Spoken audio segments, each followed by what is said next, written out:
Welcome to the 2020 Sherdog Year-End Award. Hello, my MMA true believers. Happy New Year and welcome to the 2020 Sherdog Year-End Awards. I am Jason Burgos, and with me is my favorite man in the chair, operator of the Stat Machine 9000. Associate editor for Sherdog, the one and only Pettry. Mr. Pettry, you were a part of curating this list throughout the year. What would you say is the hardest part about deciding on nominees, and what often decides the final selections come December? I must know right away. Well, first of all, I'm touched. I think we need to do more video more often because these introductions really kind of boost my spirits up a little bit. I'm already having a good time because this whole election, it was an election. There were dozens of categories and dozens of participating voters in the Sherdog staff and whatnot. As for coming down with the categories and seeing what happens, what I like to do as an editor for Sherdog is make a note of a spectacular event, a spectacular occurrence, this, that, and the other thing. Nominate it if I'd like to for a category, just so we can keep a running list. Because the worst thing we can have is to sit here on December 20th and go, what happened this year? Especially this year, when April, nothing was happening, and that March event in Brazil felt like it was about 4 years ago. Yeah. So this whole year has been, you know how the MMA awards show had categories from January 2019 to June or July 2020 because of COVID and whatnot.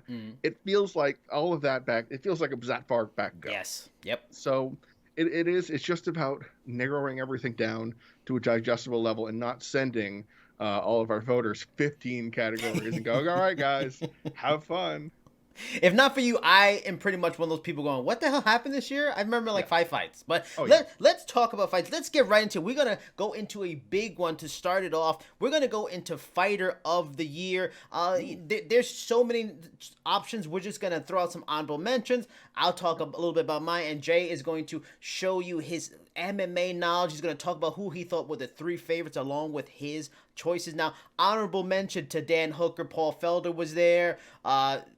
Jay, could you say this one for me? You say that one for me. I can't say Julia Stolyarenko and Lisa Verzosa. Fantastic. In Invicta. Yeah, Fight of the Year had a lot of contenders this year. We had Gaethje and Tony Ferguson, Luque, Nico Price, Billy Q versus Spike Carlisle, Josh Emmett versus my namesake, Mr. Shane Burgos, Macon Mendon. How do you say it? Mendonça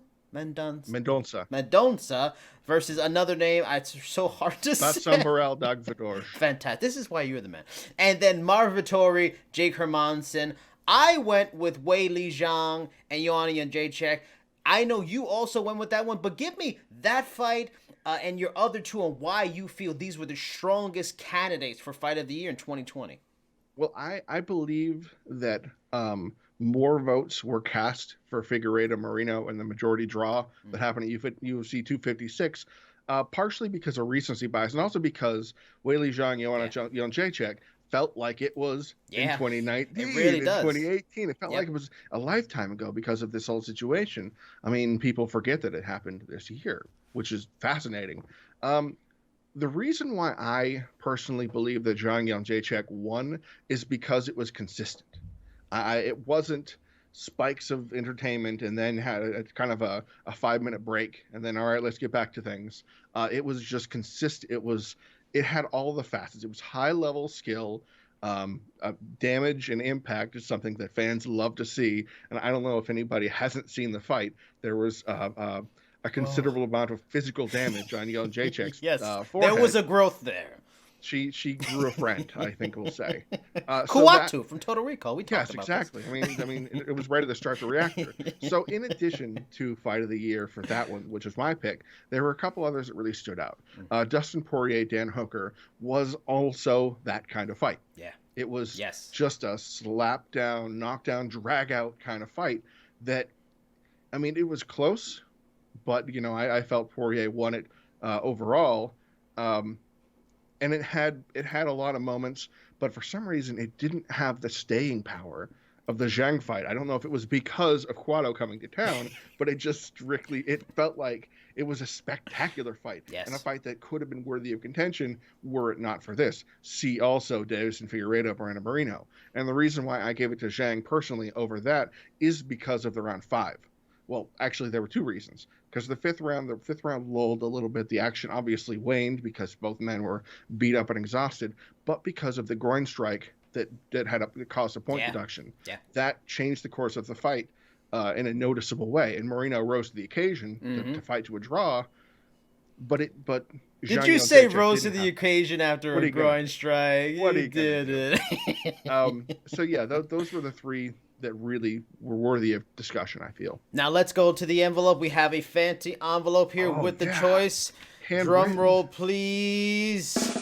And we have huge brains because the Sherdog staff also picked Weili Zhang, Joanna Jędrzejczyk. Out of 18 votes, 14 votes were for that fight. I agree 1,000%. That's the one fight, even though I feel like it was so long ago, I just remember the excellence of it. It had the brutality, it had the violence, and more than anything, the skill level. There was just elite level pound for pound skill level. You can't beat skill level and brutality. It just doesn't get much better than that when you look at a fight of the year.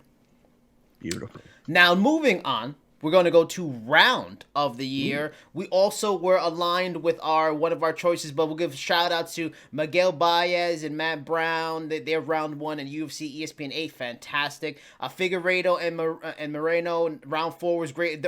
That was the round where he rose to the occasion. But let's talk about the 3 that you feel, were higher than the rest. The truly special round, the special 5 minutes each in 2020 for these moments. Well, the first one, I believe that some picked. I actually didn't pick this one, but I truly understand why. Would be going back to the Dustin Poirier-Dan Hooker fight because that second round was. I mean, how else do you say besides preposterous? It was ludicrous speed. It was the kind of fight where the kind of 5-minute span. I'll put it this way: over 100 significant strikes landed in that 5-minute span. Wow. I think we were a little bit shy of 200 significant strikes thrown, not including anything else, something like that. It was a little bit less defense and more offense. But let's be honest here. Sometimes we like a ludicrous brawl. Yeah. I mean, that's the word of the day right now. Sometimes we just like that. Brian Stan, Vanderlei Silva stand in front of each other and just go like this until somebody falls down. Chuck Vanderlei Silva had a couple of those, I imagine. It was kind of like that. And then otherwise, my pick was for the flyweight fight at UFC 253 between Brandon Royval and Kai Kara France. Because that was that kind of fight, that kind of round, only with 3 knockdowns in a span of just 5 minutes, which flyweights historically don't have the knockdown knockout power, just statistically speaking. Not a slight on the 125er, just simply numbers. They just have not scored as many. So to see these guys go toe to toe within 15 seconds, both drop each other, come on. There are certain fights that stick in your head, like Thiago Santos fighting Jimmy Manuwa, and they're just both knocking each other all around the cage. It was that kind of performance. And my other one I'd like to touch on is Sasha Palatnikov and Louis Koski, 2 UFC newcomers in their first round ever competing, and they're both relatively inexperienced. Sasha was, I think, like 5-2, and Koski was 6-0 or 7-0 at the time. So these are 2 guys who are trying to impress the bosses, and straight up, I don't want to do them an injustice by not accurately portraying what happened, but you would do yourself a favor to see Palatnikov-Koski. That was just spectacular. And for the decision for round of the year 2020, we're going to the card and we have our brains are huge again, Poirier and Mr. Hooker, 12 out of 18 votes. I mean, it was a great crop of competition. That is also the pick I went with. Pure brutality. Had to go back and watch that round again before this. I mean, and it's not, no disrespect to Palatnikov and Koski. that was a lot of great highlights in that fight. But when the elites of the division, Yes, when title that's it. contenders are doing it, Yes. it's just a whole nother level of brutality and fan interest. Moving on from there, we're going to move into comeback of the year, which is always an interesting category. Very subjective, really what matters to you. The choices here, it's only 4 choices in this one, was Mackenzie Dern, Brian Ortega coming back Mackenzie coming off of pregnancy and having lost, Brian Ortega coming off a crazy long layoff for various reasons, Sean Strickland coming off of a serious accident almost ended his career, and Cub Swanson, similar stuff going on, long layoff, those kind of things. Who were if you were choosing 2, who were your 2 that you felt stand above as the best comebacks in 2020? I think when comeback fighter of the year it's a category that comes together. I think it needs to be noted. It isn't a comeback performance in a fight. Exactly. It isn't a guy who's down on the Yes. scorecards Yes. and gets a 3rd round stoppage like a Timbo Yujin Okami kind of situation. Mhm. It's not that. It is a fighter through whatever situations that may have already been at a certain level and falls, comes back to that. And that's how I view it. And I think that's why it's important. That's why I don't want I wouldn't put somebody like Stipe Miocic, who the World MMA Awards talked about, because he was the champion in 2019. Yeah. So he came back to fight Daniel Cormier and Yeah, that was a defend bunch his of title. nonsense. It's not a comeback. No, not So you call it a comeback? Sean Strickland. Yes. He motorcycle accident. Yes. This is a guy who was told he couldn't walk. He was not going to be able to walk again. This wasn't oh, your fighting career may be on hold. This was a guy that we don't want to give you the unfortunate news, but there's a good chance you'll never walk again. Yeah. Cut to 2 years later, this guy is that tough, this singularly focused to recovering and doing everything he can, physical therapy and the surgeries required, everything to get back to the level, and came on and had 2 excellent performances, the kind of performances that put you back on the map. So that's why I personally picked Sean Strickland. And the other, which I believe is a very similar vein, but a little bit shorter of a window, is Cub Swanson. Cub Swanson was a guy who was on a 4-fight losing streak until he fought Kron Gracie last year in a great brawl, which is a weird thing to say about a Gracie fight, but I digress. He came back. He went to participate in Quintet, a team grappling competition, and he tore his ACL to shreds. So he was on the shelf. He's pushing 37 years young. And, the clock was against him. Smaller fighters, 135, 145, 150. Yeah. You don't see many fighters that are that old. 40 is a pretty good cap. So Swanson's there.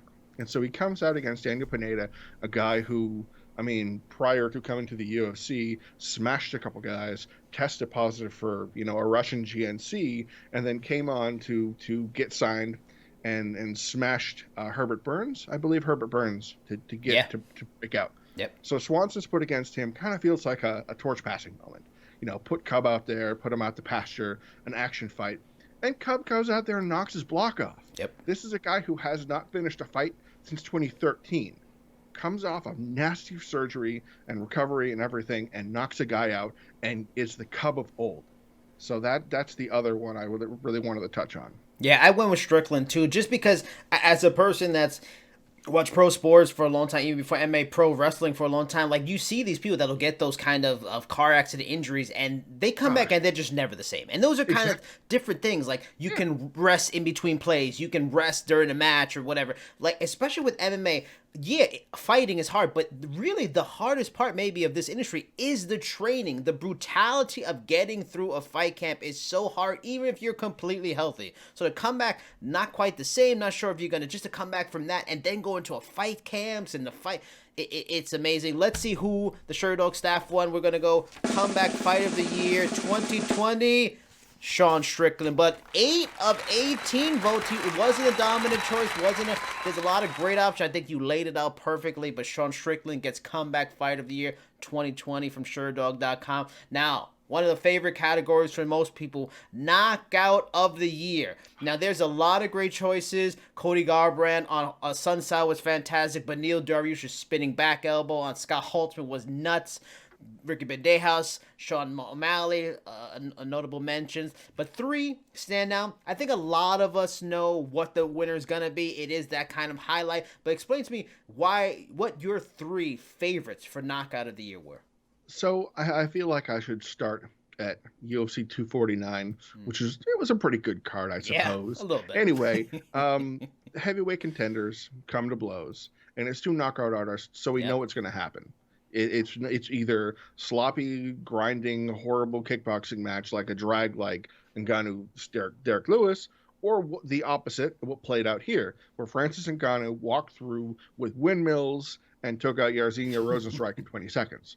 So when I touched on this in the Sherdog play-by-play, I mentioned that Francis Ngannou is a once-in-a-lifetime type of heavyweight. Yeah. That is statistically accurate. This isn't some sort of a promotional bluster or a shilling or anything like that. Yes. No.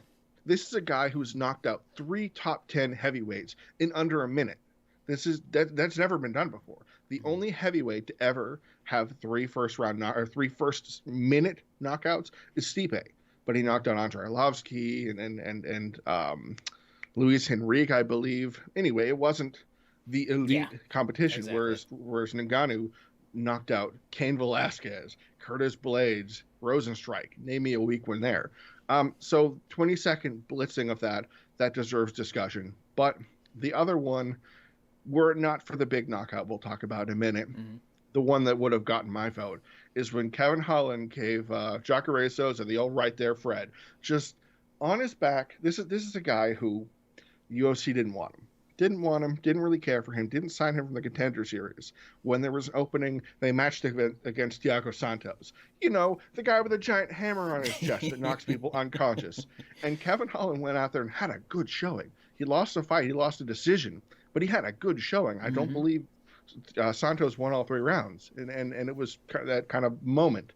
So Holland works his way out the ladder, back again, and he fights Jacare Souza, UFC 256. And he plays in D'Souza's game. This is a guy who's not afraid of one of the deadliest submission guys that we have.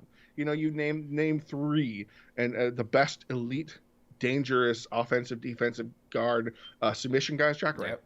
Maya, you know, you can talk about the others, Amir or a Florian or a Gracie or anything like that.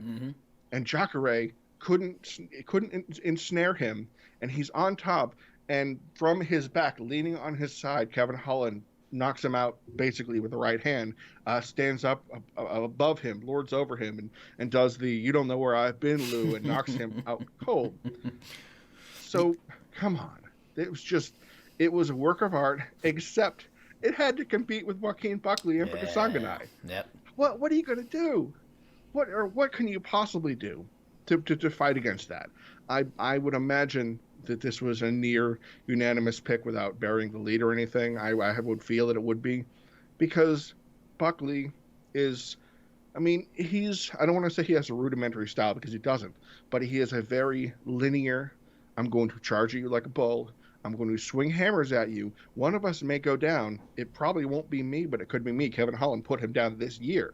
But he is just so destructive. Yeah. Throws a kick, Impa Kasanganay catches it, and Buckley says, no, you know, I'm not going to let him hit me in the face like Anderson Silva catching James Irvin's kick. No.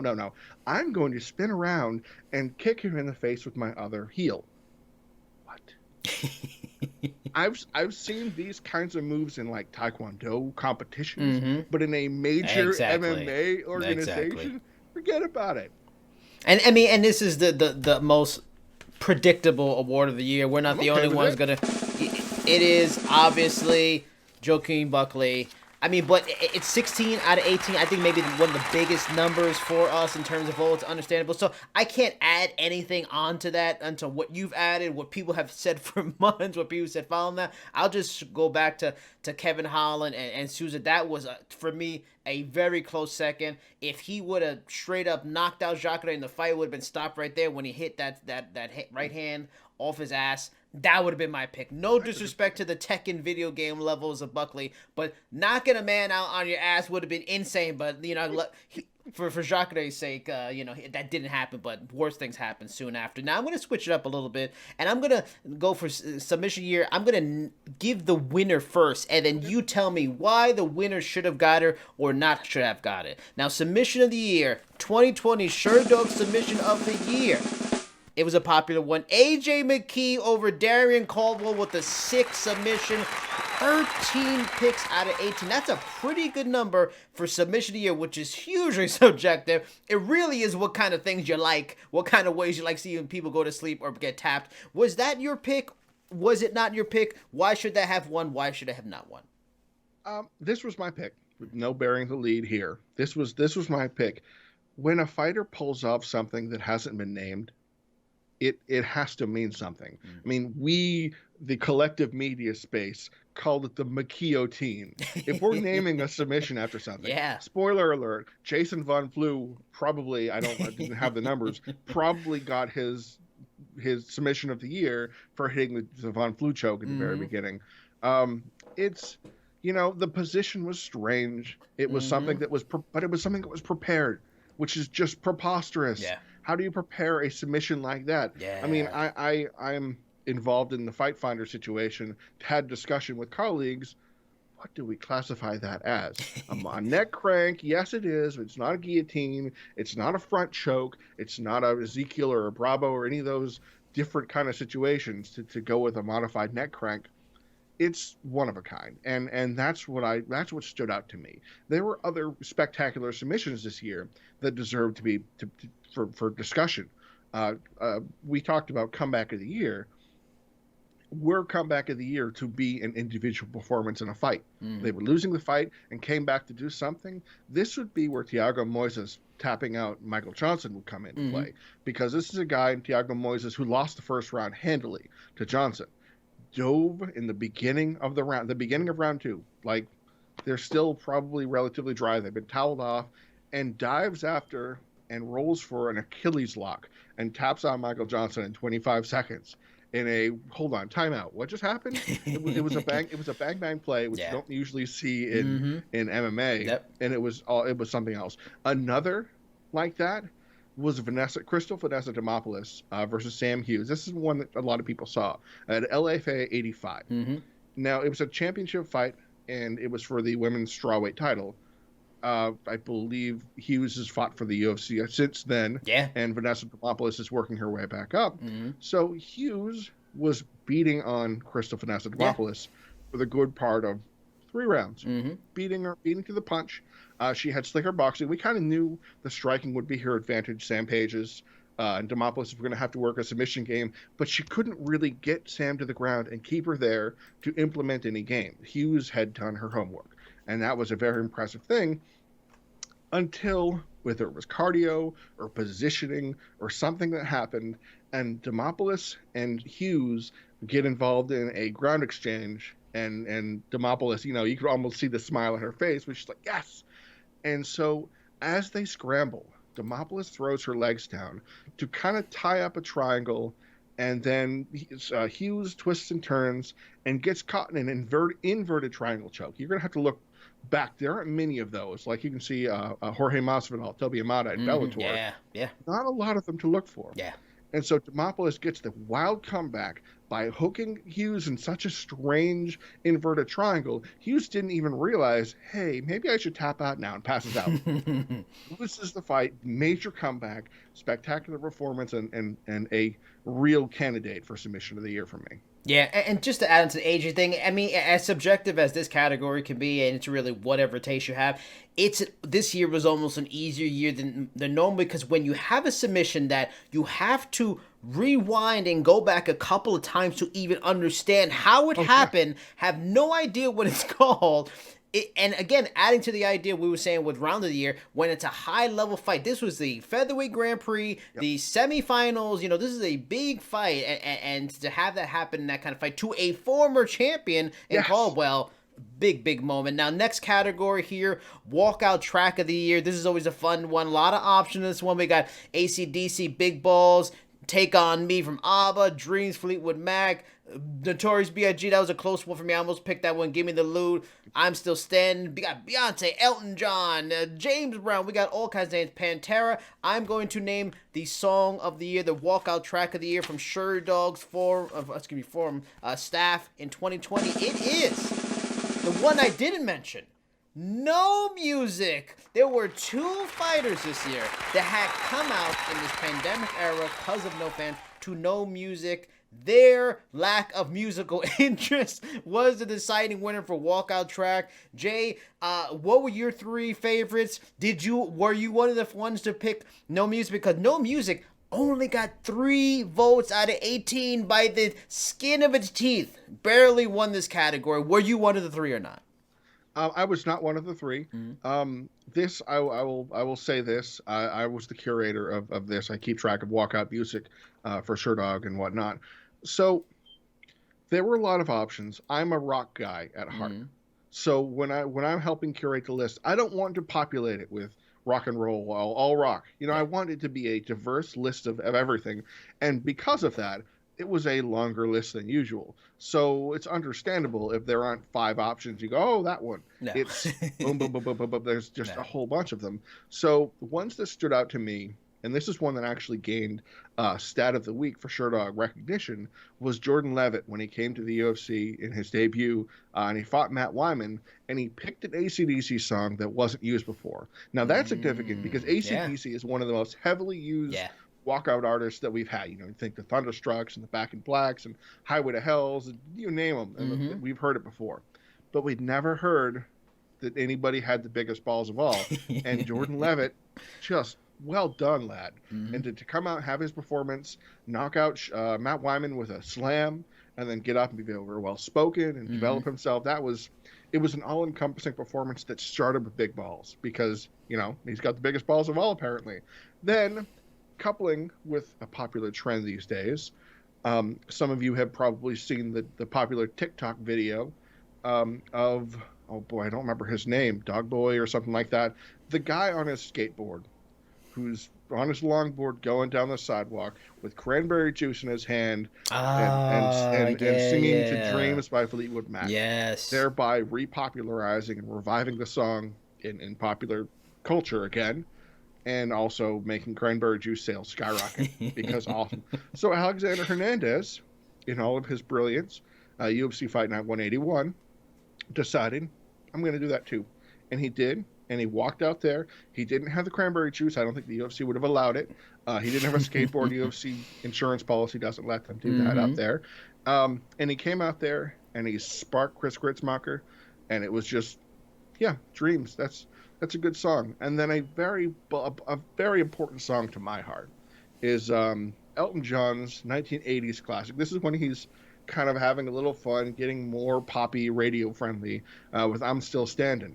And Jessica Andrade came out to it, UFC 251, against Rose Namajunas. Now, she lost her fight, but it was the first time we had heard that song in the Octagon before. And it kind of felt personal for me, like, oh, wow, somebody picked that song. But I can't not talk about it. Yeah. Nothing. Yeah, I picked Nothing was... I don't want to step on your toes, but Nothing was a fascinating choice because this is a guy, it first started with Darren Till. You know Darren Till. He walks out to Sweet Caroline by Neil Diamond, the crowd song. You can't think of another song to pop up the crowd besides Gary Glitter's Rock and Roll Part 2. You're just not going to get it. And he, with no crowd to Fight Island, right before fighting Robert Whittaker, just said, no. The fans aren't here. The crowd's not here. I'm not playing it for me. I'm playing it for them. And he walked out to silence, which that takes, that might take Jordan Levitt's big balls right there because that was a very interesting performance. The commentators didn't know what to say, and I wouldn't either because we're so used to hearing walkout music. For almost 20 years of UFC fights, every fighter has a song. And Darren Till said, no, buck the trend, and I'm out. Well done, lad. And what's interesting too, I picked I'm Still Standing also, and from going over the votes, I believe I'm Still Standing was number 2 in terms of votes with 2 votes, but the number 1 and the number 2, all those people lost using that music. Nothing lost from Till and Mirsad Bektik, and then unfortunately, at the end of the night, Jessica Andrade was not standing tall victorious, but I also like that song. I always like when someone picks a song that when they come out to something, you did not expect them to be into something like that. It's something older, maybe a couple of decades, and just fun. And if you can get some of all those categories, for me, it's always a winner. That's why I picked it. But the winner was nothing. Going back to the next category, and these two categories have some similarities in certain ways, and it's all about stealing or surprises. Now we're going to start with Robbery of the Year. We had a lot of different choices. We had Magomed Ankalaev and Ian Kutaleba, the craziness of their first fight. Ige Edson Barboza, that was a real close one. A lot of people thought Edson Barboza won that fight. We got Michel Pereira and Zelim Imadaev. And then we have two that me and you both just selected the same one also, but two that seem to stand above the rest. Why are these two that we've focused on the ones that stand above the rest, in your opinion, for Robbery of the Year, which is always an interesting category? When I think robbery, I mean, I hate the term robbery from a official media perspective, because we're not, it's not our jobs. Like I run Sherdog.com's play-by-play, so I'm scoring the fights as it happened. So I disagreed with Ige Barboza. I believe I gave the fight to Barboza. I'd have to look back at that. But I at the end of that fight, I went, no, I can see that. And the Pereira Imadaev fight was because referee, was it Chris Tione? Referee thought that Imadaev had passed out, and he called the fight as a technical submission to give Pereira the win. Well, Pereira was already winning the fight. Pereira was going to finish the fight. So other than stopping the fight, allowing Imadaev to possibly somehow pull a rabbit out of the hat, it wasn't that big of a thing. Whereas a judge's call and a referee's call that made me just go, ooh, I don't like this. Claudia Gadelha, Angela Hill. Straight up, I thought Hill won the fight. I thought she won the last 2 rounds. I thought she was more effective at striking. I thought she, the rules of the scoring rules, I thought she hit the notes and did enough to win the fight. And it wasn't the kind of Ige Barboza where I went, okay, I can see that, because I couldn't see the judge scoring the 3rd round for Gadelha. I couldn't see it. I don't want to pull the numbers, because numbers don't tell the whole story. Sure. But then I saw Chris Lee was involved, and Chris Lee has been involved in a number of unusual decisions this year. But the most important robbery I felt this year is because it was a referee's decision that changed the course of the fight and ended up changing the result of the fight. This is Mike Rodriguez, Mike Slow Rodriguez, and Ed Shortfuse Herman, UFC Fight Night 177, which feels like it happened in 2012 just because of how long ago it was. This was a fight where Mike Rodriguez was down, and Herman kneed him in the face. Need him. It was pretty clear. It was clear from me watching on covering play-by-play. It was clear for the commentators. It was clear for everybody else. But the referee restarted the fight and allowed it to continue. And then as a result, and then the fight should have been over. It was a illegal shot. Rodriguez probably was done. This was a guy who was not in good shape after he took the illegal strike. Ed Herman went on to win by submission. So this is a fight-changing call that hurt Mike Rodriguez, and it was very disappointing. So it felt like a robbery. I went with that too, Mike Rodriguez and Ed Herman. That was the one that didn't sit well with me as I would watch. Let's see if it sat well with the Sherdog staff. And the winner for Robbery of the Year, 13 out of 18 people not sitting well, Mike Rodriguez and Ed Herman.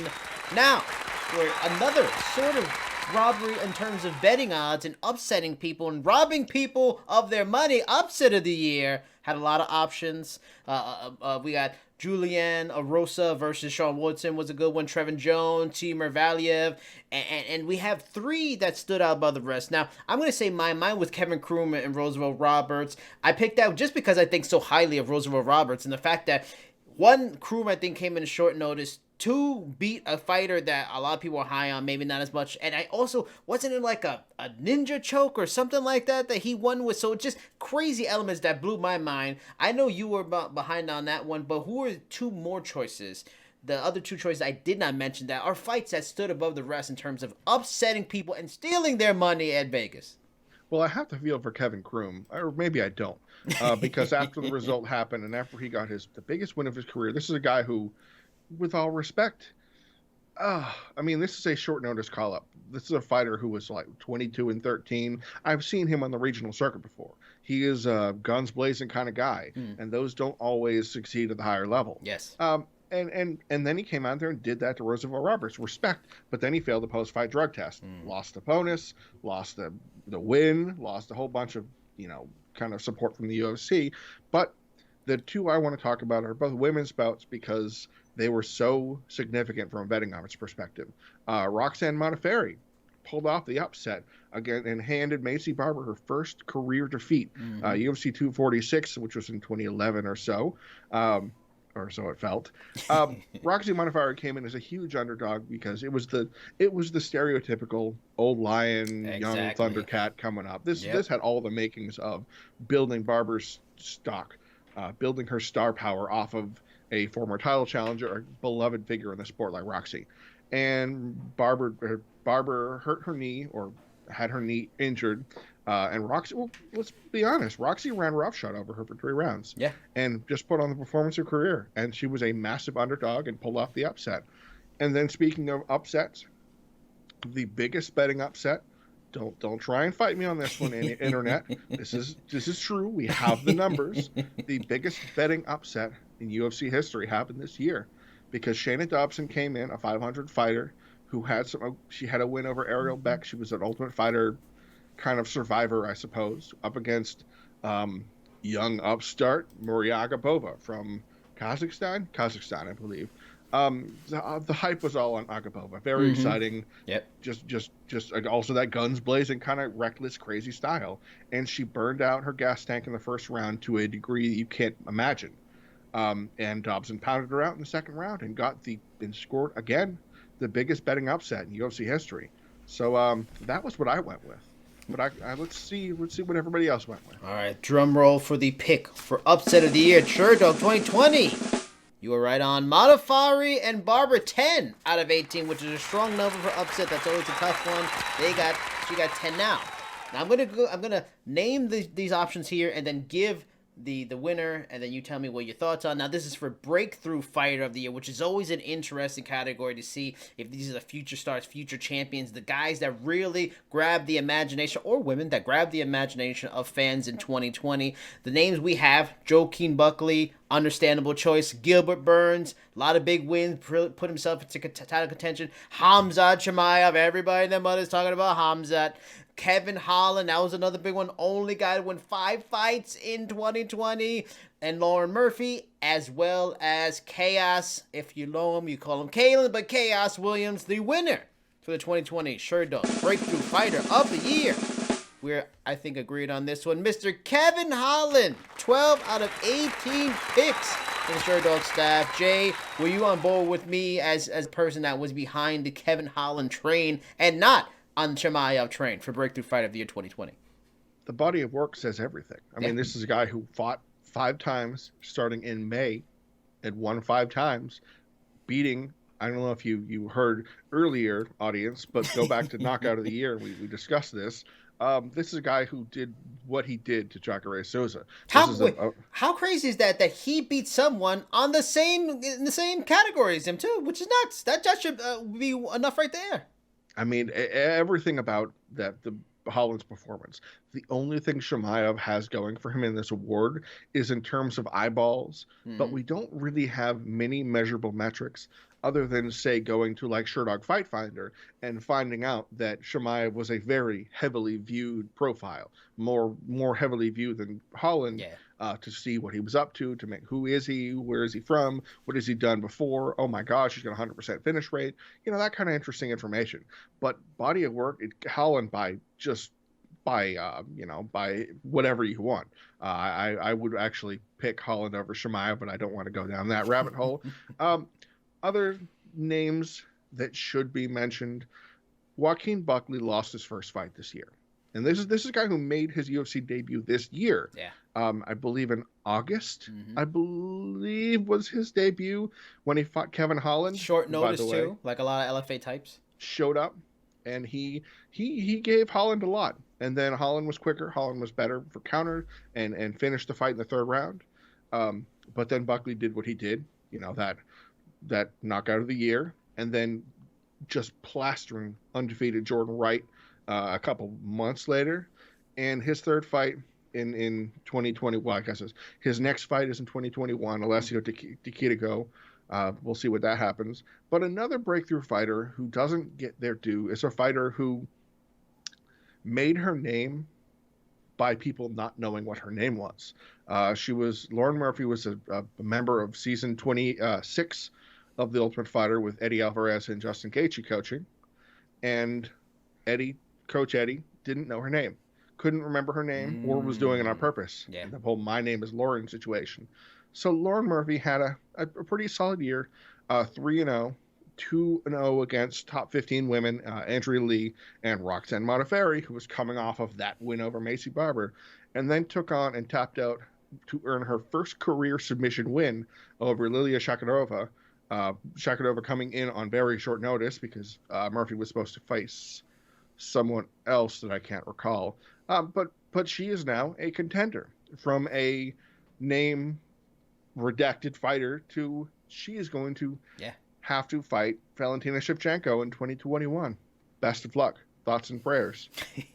and she's such a great story because she was kind of in that zone where, like, she's a nice fighter, but I think most fans and probably even in the media, no disrespect to her, but is she a journey woman? Is she kind of those middle of the road fighters? Maybe just can't get over the hump, talented, but there just seems to be some limitation. And she just shattered all those doubts and said, "Everybody, shut the hell up. I'm an elite level fighter," and really has jumped into the elite. But when you got a guy like Kevin Holland, what he's done in this year and how he put a gigantic period on the end of his 5-0 run in 2020, she's just a nominee in the wrong year because many of the years. That's exactly it. Yeah, she probably wins.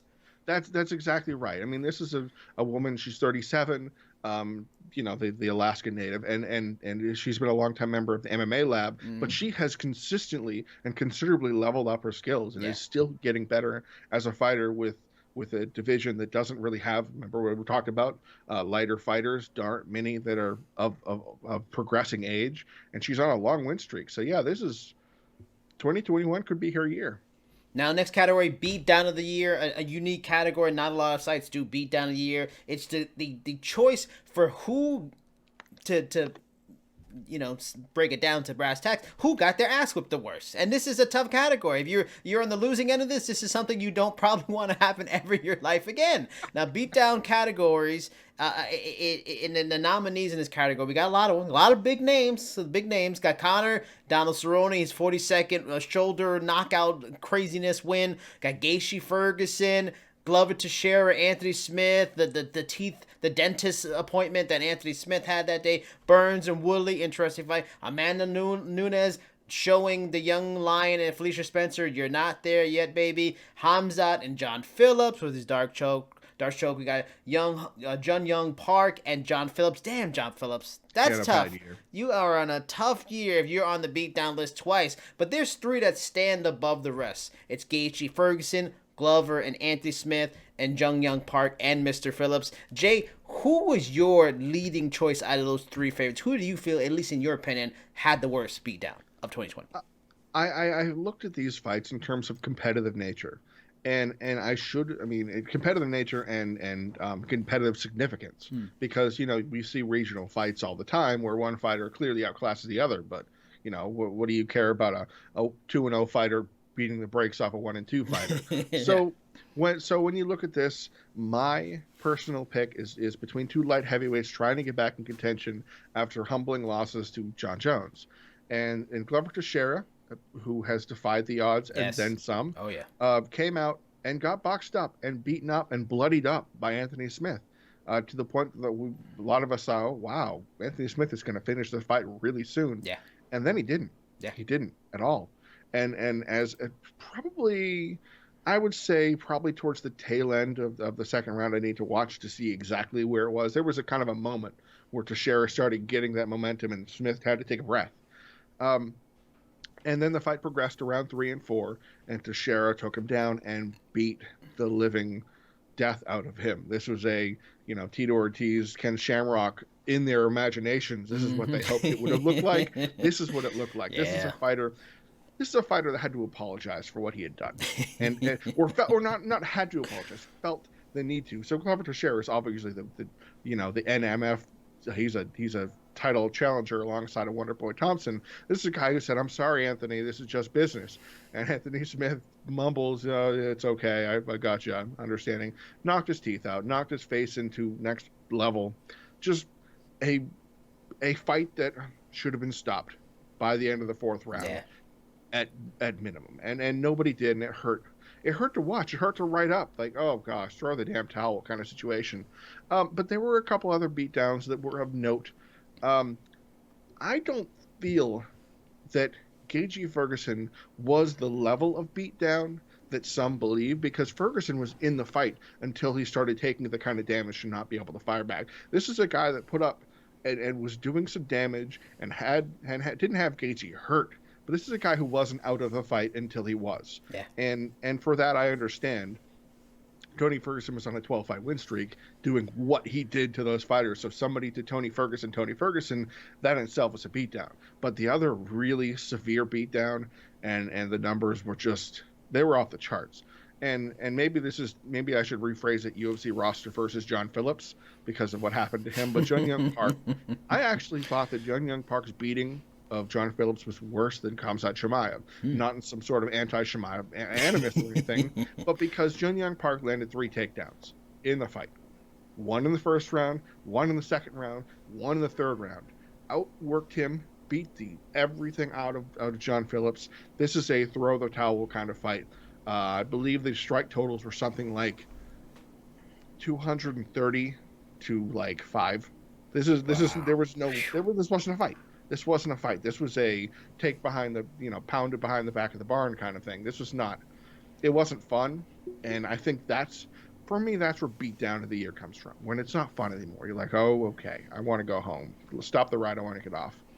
My choice was Gaethje and Ferguson, just for, and everything you said about Glover Teixeira and Anthony Smith is dead on and completely fair. But Gaethje again and Ferguson was again a level title fight, and Ferguson is one of those guys. He's pretty much taken the mantle of like a Diaz brother, in that this is a guy you can throw whatever the hell you want at him, and he's just gonna keep coming forward. Like he just seems like Mick Foley level in terms of not wanting to take damage. You could take anything you want. So to damage him to a level where he just looked like his brain was short-circuiting and had to be stopped. To see him stopped in any fight was stunning, and in a way one of the best fighters on the planet, because he's definitely that good, definitely one of the best lightweight division.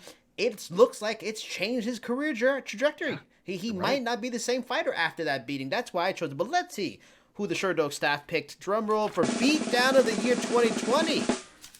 And Mr. Pettry, you were right. Glover Teixeira, Anthony Smith, 7 of 18. So it was a nail-biter, close decision for Beatdown of the year. Now, this next category, it seems like a bit of an eventuality, but there were some strong candidates. This category is Event of the Year. We're going to go right into the pick. Event of the Year pick for 2020.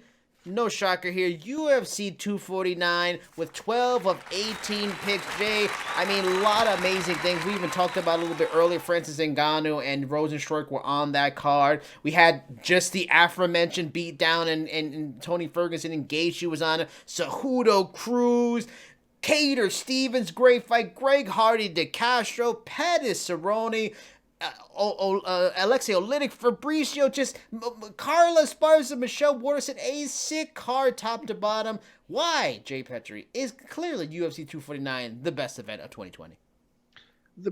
There's something that goes into an event.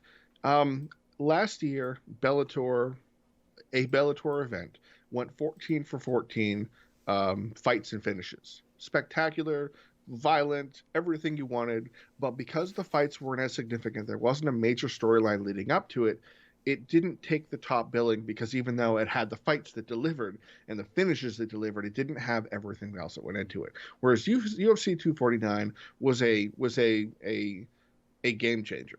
This was a landmark moment. This is a historic moment where the sports were done. Sports were all gone. Yeah. There were no major sports. You couldn't find anything of any notable degree going on in the world.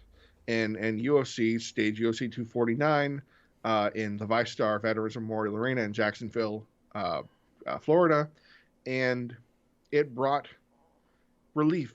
It brought relief to everybody. This is a card that sold about a reported 700,000 pay-per-view buys, so it wasn't a big mega Connor card. This is a card that was buoyed on the fact that the sport's back. It's back, baby.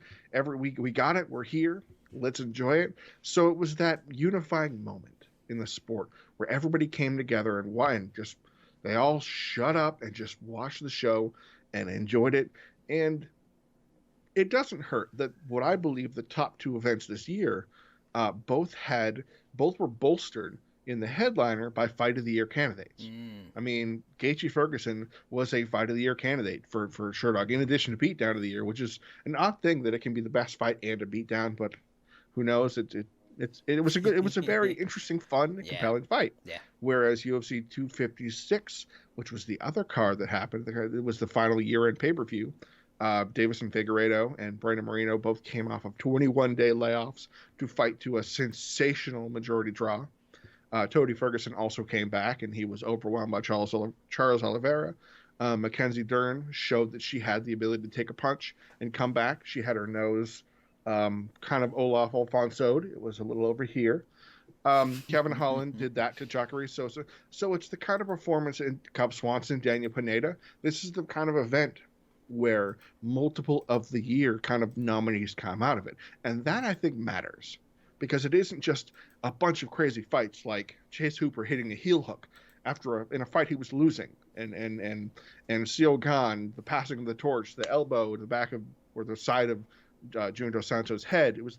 It had a bunch of things going for it, but it wasn't 249 for me. Yeah, and it just, when you have a card where Cruz Cejudo, a kind of like generational fight between two of the better, maybe arguably talent-wise, best bantamweights they're ever going to be, is the co-main. When you got Francis Ngannou's Rostrike is below that, Cater and Stevens are kind of opening up the card early in the card. You got Pettis Cerrone, I think that was on like the prelims or something like that. You got Alexei Oleinik, Fabricio prelims, Waterson, Esparza that's nuts. That's a nuts card. That's a clear best card of 2020. Now, for the final, the big grand poobah of choices and picks and awards in 2020. We have Fighter of the Year. Now, I will preface this all by saying 2020 was a unique year and not your strongest. No disrespect to the candidates, but we only had like one Khabib fight. Conor fought early in the year. Cormier Stipe only fought once. A lot of the top stars fought once or maybe not even none. So it's a unique field for Fighter of the Year this year. We've got Jan Blachowicz with his surprise run up into becoming the new light heavyweight champion, taking over the mantle from John Jones, moving on to heavyweight. We got Davison Figueiredo pretty much putting flyweight back on the map. Not that flyweight was gone, but since Cejudo has kind of moved up and down, Demetrius Johnson left, he's become the centerpiece of flyweight. It really made it a bit of a glamour division again. We've got Kevin Holland. We've expounded on the excellence of Kevin Holland 2020. The man was amazing. He has to be on this list for what he's done. And then we have Charles Oliveira, who really stamped his place as one of the elite lightweights, a guy that's really found himself, one of those super prospects that had his moments and was so for a while, moving down in weight, and has really come into his own as an elite level lightweight. 4 choices. 2 for us stand above the rest. Jay, why did these 2 stand above the rest for a Fighter of the Year? Well, I enjoyed what Jan Blachowicz did. I mean, how much better can you do than knock out Corey Anderson and then knock out Dominic Reyes? You can't have a much better year to win the championship, by the way, at the age of 37. Oh, yeah. And be the first male Polish fighter to win the title. No big deal. Yeah. But and Charles Oliveira tapping out Kevin Lee back in March before the dark times, and then doing and running roughshod over Tony Ferguson. Those were good. But at the same time, each of them only fought twice this year. And I feel like Fighter of the Year needs some sort of a volume to it. Now, I'm aware, statistically speaking, champions don't fight that frequently. Mm-hmm. Just they haven't in UFC history. You know, if you can get 2 fights a year out of a champion, that's great. If you get 3 fights out of a champion in 1 year, you're having a banner year or something else happens. So I understand that champions often only have 2 great fights, but a couple other fighters on this list had more and more quality over quantity to a degree. Yeah. But when Kevin Holland has 5 fights starting in May, his first fight was Anthony Hernandez. He knocked out Hernandez in 39 seconds. Knocked out Joaquin Buckley in August, who Buckley is obviously a rising star. Had a surprisingly close decision with Darren Stewart. In September, came back in Halloween to take out short notice replacement Charlie Antiveros with a slam. And then in December, just did mean things to Jacare Souza. That, if he had, the cherry on top was obviously the Jacare Souza fight. At the time, Jacare Souza was unranked because it's a guy who moved up and down to light heavyweight and had a very, very close fight with Blachowicz last year. And the only reason why I think Holland doesn't get the nod is because, level of opponent, there's nothing he can do. He took 5 fights. Yeah. But, the blemish obviously would be Charlie Antiveros, a welterweight coming in on short notice to put up and got slammed out. But then, so you didn't have that cherry on top. But who had that cherry on top? Deiveson Figueiredo, flyweight champion. He was not the champion this year.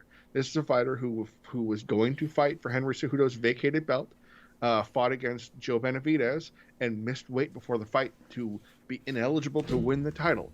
Went out there, had a little bit of controversy with Benavidez, the headbutt, the clash of heads, and then the subsequent knockout. So Figueiredo said, fine, you're right. Let's run it back, do it in July. And they did. And Figueiredo did even meaner things than Kevin Holland did to Jacare. So this is a guy who just busted up Benavidez and then put him to sleep with a choke in the first round. That alone, doing that kind of stuff to Joe Benavidez is an important statistic and is an important note.